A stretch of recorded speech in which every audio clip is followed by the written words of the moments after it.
नमस्कार दोस्तों, आपका स्वागत करता हूं इस YouTube चैनल एसएससी टोटल पर। दोस्तों आज हम लोग रीजनिंग के एक और नए पार्ट को देखने वाले हैं। ये रीजनिंग का पार्ट नंबर 127 होने वाला है। अगर आप इससे पहले वाले पार्ट नहीं देखे होंगे तो जाकर देख लीजिएगा। सभी पार्ट इम्पोर्टेंट पार्ट है। इस पार्ट के अंदर आज हम लोग रीजनिंग के 10 इम्पोर्टेंट क्वेश्चन को देखने वाले हैं, जो कि आपको आने वाले आगामी सभी परीक्षाओं के लिए महत्वपूर्ण होने वाला है। सभी क्वेश्चन इम्पोर्टेंट क्वेश्चन है जो बार बार आपको एग्जाम में पूछे जाते हैं या फिर आने की संभावनाएं रहती है। तो सभी क्वेश्चन को पहले आप लोग खुद से ज़रूर सॉल्व करने की कोशिश कीजिएगा। चलिए 1 नंबर क्वेश्चन की ओर हम लोग चलते हैं। नंबर 1 हमें कह रहा है नीचे दिए गए श्रृंखला में गलत पद ज्ञात करें। आपको एक श्रृंखला दिया गया है और इस श्रृंखला में एक पद जो है वो गलत है। वो आपसे पूछ रहा है कि कौन सा पद गलत है। जब भी हमें इस प्रकार के प्रश्न देखने को मिले तो सबसे पहले हम लोग श्रृंखला को ध्यान से देखेंगे। श्रृंखला पहले आपका 13 दिया गया है। 13 के आगे हम लोग देखेंगे तो 7 है। 7 के आगे देखेंगे तो आपका 15 दिया गया है। 15 के आगे देखेंगे तो आपका 10 दिया गया है। 10 के आगे देखिए 17 दिया गया है। 17 के आगे देखेंगे तो आपका 12 दिया गया है। 12 के आगे देखेंगे तो 19 दिया गया है और 19 के आगे देखेंगे तो 14 दिया गया है। श्रृंखला को देखिएगा आपका किस प्रकार का श्रृंखला है। श्रृंखला आपका ऊपर नीचे हो रहा है। अगर आप लोग ध्यान से देखिएगा तो 13 से 1 अंक छोड़कर देखेंगे तो यहाँ पर 15 है, इसमें आपका +2 का अंतर है। आगे देखेंगे 15 से 1 अंक छोड़कर 17 है, इसमें भी आपका +2 का अंतर है। आगे देखेंगे 17 से 1 अंक छोड़कर तो 19 है, इसमें भी आपका +2 का अंतर है। अब इस वाले संख्या से देखेंगे 7 से 1 अंक छोड़कर देखेंगे तो आपका 10 है, इसमें आपके +3 के अंतर हो जाएंगे। आगे देखेंगे 10 से 1 अंक छोड़कर देखेंगे तो 12 है, इसमें आपके +2 के अंतर हो जाएंगे। 12 से 1 अंक छोड़कर देखेंगे तो देखिए 14 लिखा हुआ है, इसमें भी आपके +2 के अंतर है। देखिए +2 के अंतर, +2 के अंतर और यहाँ पर +3 के अंतर दिए गए हैं। यानी कि यहाँ पर 7 की जगह पे कौन सा संख्या होना चाहिए था, 8 होना चाहिए था। 8 + 2 10 हो जाते, 10 + 2 12 और 12 + 2 आपका 14 होता है। यानी कि इस वाले संख्या पे आपका 8 होना चाहिए था। 7 जो है वो गलत पद दिया गया है। 7 कौन सा ऑप्शन में है, ऑप्शन नंबर डी में दिया गया है, जो कि हमारे सही उत्तर हो जाएंगे। क्वेश्चन नंबर 1 का आपका ऑप्शन नंबर डी सही उत्तर हो जाएगा। ये वाला 7 जो है ये आपका गलत पद दिया गया है। चलिए अगले प्रश्न की ओर हम लोग चलेंगे, क्वेश्चन नंबर 2 की ओर।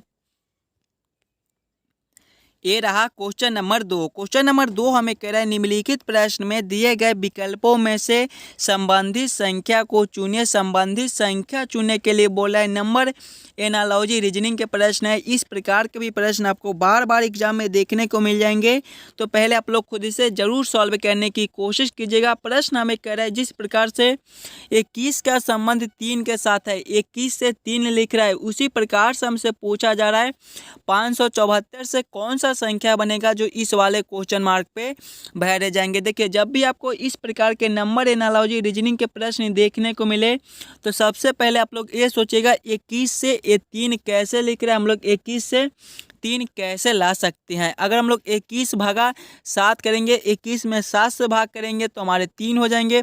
अगर वही सेम अगर हम लोग इसमें करेंगे, हमारा संख्या 574 है। देखिएगा इसमें 7 से भाग किए थे तो इसमें भी 7 से ही भाग करेंगे। 574 भागा 7 करेंगे तो हमारे कितने हो जाएंगे, 7 से काटेंगे तो 8 7 56 होता है। एक यहाँ पर हो जाएगा 7 दूना 14, 82 हो जाएंगे। 82 किसी ऑप्शन में है, 82 आपका ऑप्शन नंबर बी में दिया गया है, जो कि हमारे सही उत्तर हो जाएंगे।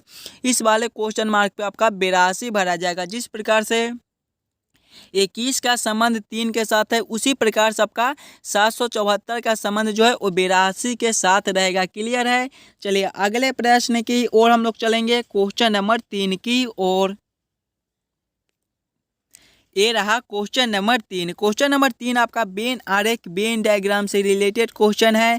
क्वेश्चन आपका दूध, बकरी, गाय, मुर्गी, बस इन्हीं चारों में आपको सोचना है कि कौन किसके साथ संबंधित है, किसके अंदर हम लोग किसको रख सकते हैं। वेन आरेख वेन डायग्राम से रिलेटेड क्वेश्चन भी आपको सभी एग्जाम में देखने को मिल जाएंगे, तो पहले आप लोग खुद से ज़रूर सॉल्व करने की कोशिश कीजिएगा। दूध, बकरी, गाय और मुर्गी का किस प्रकार से आपका वेन आरेख वेन डायग्राम बनेगा। ध्यान से देखिएगा, दूध आपका बकरी का भी होता है और दूध आपका गाय का भी होता है।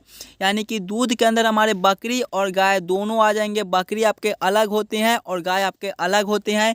यानी कि दोनों दूध देते हैं तो ये दोनों को दूध के अंदर रखेंगे, लेकिन दोनों हमारे अलग अलग हो जाएंगे। मुर्गी को देखेंगे तो मुर्गी ये तीनों से अलग है, यानी कि ये तीनों से अलग हम लोग मुर्गी को रखेंगे तो इसका वेन आरेख वेन डायग्राम कुछ इस प्रकार से बन जाएगा। इस प्रकार के वेन आरेख वेन डायग्राम कौन सा ऑप्शन में है?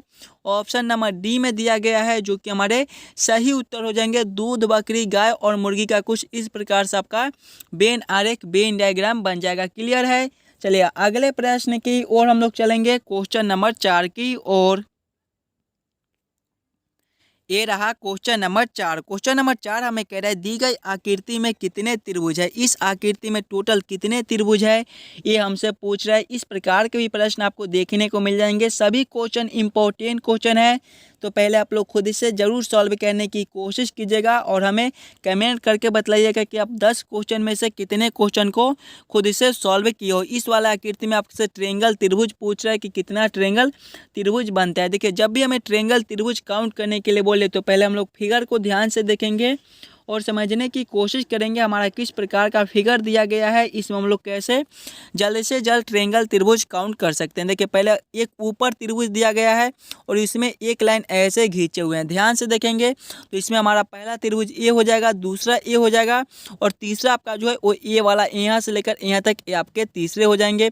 उसी प्रकार से यहाँ तक ली देखेंगे तो चौथा आपका यहाँ से लेकर यहाँ तक हो जाएगा, ये आपका चौथा हो जाएगा। पाँचवा को देखेंगे तो पाँचवा आपका यहाँ से लेकर यहाँ तक ये पाँचवा हो जाएगा। और बहुत सारे बच्चे क्या करते हैं कि सबसे बड़े वाले आकृति को काउंट करना भूल जाते हैं, ये आपका जो है वो छठा हो जाएगा। 6 आपके कौन सा ऑप्शन में है?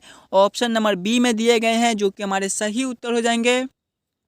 क्वेश्चन नंबर 4 का आपका ऑप्शन नंबर बी जो है सही हो जाएंगे। इस वाले आकृति में आपका टोटल 6 ट्रेंगल त्रिभुज बनता है। क्लियर है? चलिए अगले प्रश्न की ओर हम लोग चलेंगे, क्वेश्चन नंबर 5 की ओर।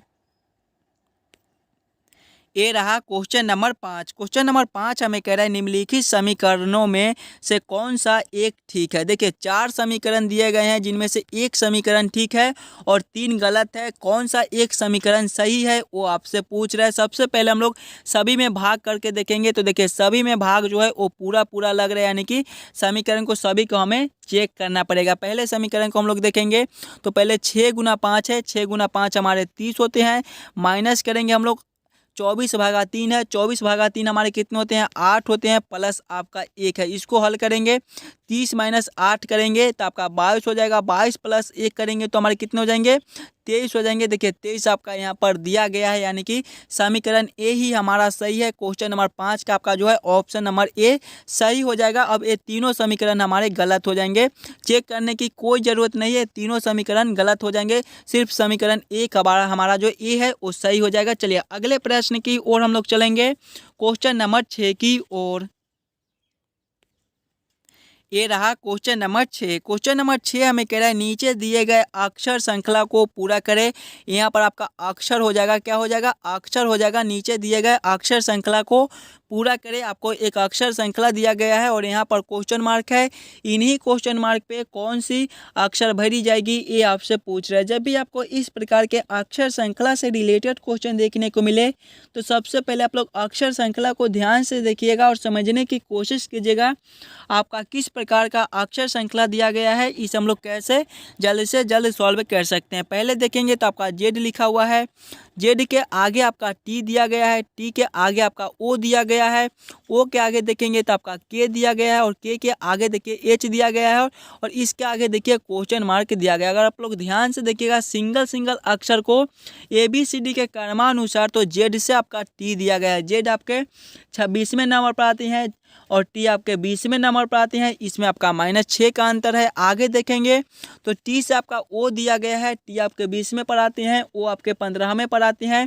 इसमें आपका -5 का अंतर हो जाएगा। आगे देखेंगे तो ओ से के दिया गया है, ओ आपके 15वें पर आती हैं और के आपके 11वें पर आती हैं। इसमें आपका -4 है। इससे आगे देखेंगे तो के से एच दिया गया है, के आपके 11वें पर आती हैं और एच आपके 8वें पर आती हैं। इसमें आपका -3 हो जाएगा। देखिए अंतर को देखेंगे -6 -5 -4 -3 तो अगले अब हमारे -2 हो जाएंगे। एच -2 करेंगे तो हमारे कौन से अक्षर हो जाएंगे? एच आपके 8वें पर आते हैं, 8 - 2 हमारे 6 होते हैं और छठे पर हमारे कौन सा अक्षर अक्षर आते हैं, छठे पर हमारे एफ आते हैं। एफ आपका कौन सा ऑप्शन में दिया गया है, देखिएगा एफ आपके ऑप्शन नंबर बी में दिए गए हैं, जो कि हमारे सही उत्तर हो जाएंगे। इस वाले क्वेश्चन मार्क पे आपका एफ भरा जाएगा। क्लियर है। अगर आपको किसी भी प्रश्न में कहीं पर भी कोई दिक्कत हो तो हमें कमेंट कर दीजिएगा। और जितने भी बच्चे इस यूट्यूब चैनल पर नए हो, चैनल को सब्सक्राइब और वीडियो को लाइक जरूर कर दीजिएगा। चलिए अगले प्रश्न की ओर हम लोग चलेंगे, क्वेश्चन नंबर 7 की ओर। ये रहा क्वेश्चन नंबर 7। क्वेश्चन नंबर 7 हमें कह रहा है निम्नलिखित प्रश्न में दिए गए विकल्पों में से संबंधित शब्द को चुनिए। संबंधित शब्द चुनने के लिए बोल रहा है। जिस प्रकार से गंध का संबंध फूल के साथ है, उसी प्रकार से हमसे पूछा जा रहा है स्वाद का संबंध कौन सा शब्द से होगा, जो इस वाले क्वेश्चन मार्क पे भरे जाएंगे। जब भी आपको इस प्रकार के रीजनिंग के प्रश्न देखने को मिले तो सबसे पहले आप लोग ये सोचिएगा, ये गंध से फूल कैसे लिख रहा है, गंध से फूल कैसे संबंधित है। इसी प्रकार से हम लोग सोचेंगे हमारा स्वाद से कौन सा शब्द संबंधित होगा, जो इस वाले क्वेश्चन मार्क पे भरे जाएंगे। बहुत ही इंपॉर्टेंट क्वेश्चन है, पहले आप लोग खुद से जरूर सॉल्व करने की कोशिश कीजिएगा। आपका स्वाद से कौन सा शब्द संबंधित होगा। देखिए फूल में गंध होता है, फूल में गंध होता है तो यहाँ पर गंध से फूल लिखा हुआ है। उसी प्रकार से हम लोग स्वाद देखेंगे तो स्वाद हमारे क्या चीज़ में होते हैं, स्वाद हमारे जो है वो भोजन में होते हैं। भोजन आपका ऑप्शन नंबर बी में दिया गया है, यानी कि इस वाले क्वेश्चन मार्क पे आपका भोजन भरा जाएगा। भोजन आपका ऑप्शन नंबर बी में दिया गया है। जिस प्रकार से गंध आपका फूल में होता है, उसी प्रकार से स्वाद हमारे भोजन में होते हैं। क्लियर है। चलिए अगले प्रश्न की ओर हम लोग चलेंगे, क्वेश्चन नंबर 8 की ओर। ये रहा क्वेश्चन नंबर 8। क्वेश्चन नंबर 8 हमें कह रहा है नीचे दिए गए प्रश्न में संबंधित अक्षरों को चुनिए।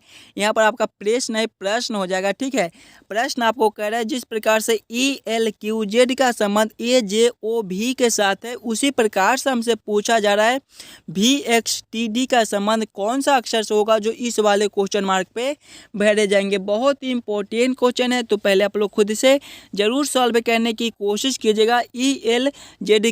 ELQZ से AJOV कैसे लिख रहा है, उसी प्रकार से हम लोग सोचेंगे हमारा VXTD से कौन सा अक्षर बनेगा। एकदम आसान सा प्रश्न है, थोड़ा सा दिमाग लगाइएगा तो ये प्रश्न को आप आसानी के साथ सॉल्व कर पाइएगा। देखिए पहले क्या लिखा हुआ है, E लिखा हुआ है, उसके बाद आपका L है, उसके बाद Q है, उसके बाद Z है, और इससे क्या लिखा हुआ है AJOV। ध्यान से देखिएगा, तो जेड का विपरीत आपका ए होता है।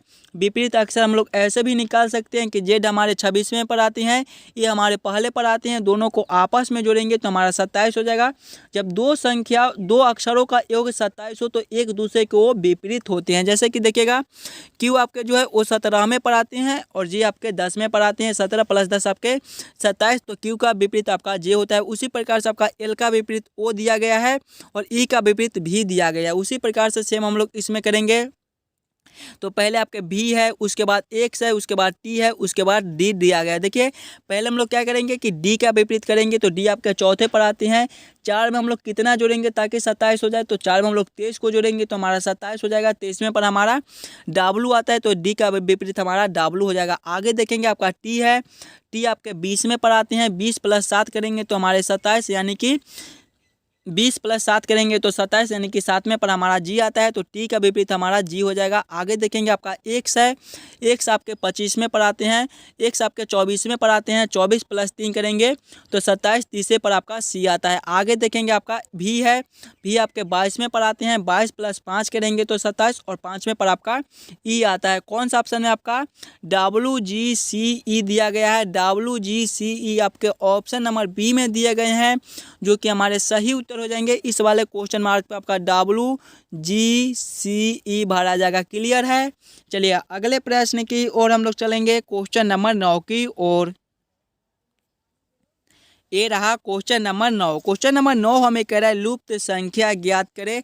मिसिंग नंबर से रिलेटेड क्वेश्चन आपका यहाँ पर क्वेश्चन मार्क है। इन्हीं क्वेश्चन मार्क पे कौन सी संख्या भरी जाएगी ये आपसे पूछ रहा है। आप किसी भी एग्जाम की तैयारी कर रहे हो, मिसिंग नंबर से रिलेटेड क्वेश्चन आपको सभी एग्जाम में आते ही आते हैं, तो पहले आप लोग खुद से ज़रूर सॉल्व करने की कोशिश कीजिएगा। आपका इस वाले क्वेश्चन मार्क पे कौन सा संख्या भरा जाएगा। देखिए जब भी हमें इस प्रकार के मिसिंग नंबर से रिलेटेड क्वेश्चन देखने को मिले तो पहले हम लोग क्वेश्चन को पैटर्न को समझने की कोशिश करेंगे, हमारा किस प्रकार का प्रश्न है, इसे हम लोग कैसे जल्द से जल्द सॉल्व कर सकते हैं। देखिए आपका यहाँ पर क्वेश्चन मार्क है, यानी कि हम लोग ऐसे सोच सकते हैं कि 8 और 34 से 21 कैसे लिख रहा है, उसी प्रकार से हम लोग सोचेंगे हमारा 27 और 53 से कौन सा संख्या बनेगा। देखिए पहले हमें 8 और 34 से 21 लाना है। अगर दोनों संख्या को आपस में जोड़ ले यानी कि 8 + 34 करेंगे तो हमारे कितने हो जाएंगे, 42 हो जाएंगे। लेकिन यहाँ पर देखिए 21 लिखा हुआ है, 42 से हम लोग 21 कैसे ला सकते हैं। अगर 42 में 2 से भाग कर देंगे तो हमारा 21 बन जाएगा। वही सेम इसमें करेंगे, पहले दोनों संख्या को आपस में जोड़ लेंगे। पहले आपका 27 है, प्लस करेंगे 53 है, 27 + 53 आपके कितने हो जाएंगे, 27 + 53 आपके जो है वो 80 हो जाएंगे। इसमें 2 से भाग किए थे तो इसमें भी 2 से भाग करेंगे, 80 / 2 आपके 40 होते हैं। 40 कौन सा ऑप्शन में है देखिएगा, 40 आपका ऑप्शन नंबर बी में दिया गया है, जो कि हमारे सही उत्तर हो जाएंगे। इस वाले क्वेश्चन मार्क पे मेरे भाई 40 भरे जाएंगे। क्लियर है। चलिए अगले प्रश्न की ओर हम लोग चलेंगे, क्वेश्चन नंबर 10 की ओर। ये रहा क्वेश्चन नंबर 10। क्वेश्चन नंबर 10 हमें कह रहा है नीचे दिए गए प्रश्न आकृति कौन सा उत्तर आकृति में निहित है, यानी कि यहाँ पर आपका प्रश्न आकृति दिया गया है और इस प्रकार के आकृति कौन से ऑप्शन में दिए गए हैं ये हमसे पूछ रहा है। देखिएगा पहले तो आपका 2 त्रिभुज दिया गया है और 3 चतुर्भुज दिए गए हैं। इस प्रकार के हम लोग आकृति देखेंगे तो देखिए ध्यान से देखिएगा, ऑप्शन नंबर डी में आपके जिस प्रकार के यहाँ पर एक त्रिभुज दिए गए हैं और यहाँ पर एक त्रिभुज दिए गए हैं, उसी प्रकार से देखिए आपका यहाँ पर एक त्रिभुज बन जाएगा और यहाँ पर एक त्रिभुज बन जाएगा, यानी कि 2 त्रिभुज।